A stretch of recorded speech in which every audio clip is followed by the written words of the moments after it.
Hello, I'm Brent, and these are the things I can't live without.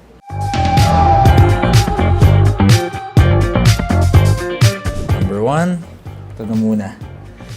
My slippers. Ito talaga, lagi kong suot to kahit nasa labas. Tapos nasa loob din. Pinalalabas ko yung panloob ko. Kasi sobrang komportable. Pangalawa, texture powder. Para sa buko yan, para ganyan. Para ma-achieve natin yung ganyang hairstyle. I always have to bring this with me. Pangatlo, itong eye drops.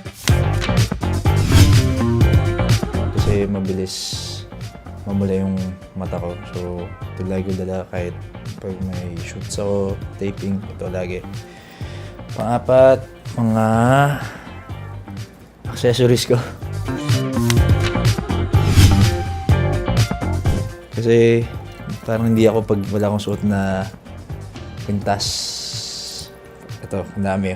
Nag-ball na. Tapos, lastly, itong jacket ko, hoodie. Lagi kong dala to kahit anong ginagawa, kahit sobrang init. Suot ko pa din. Kaya yun.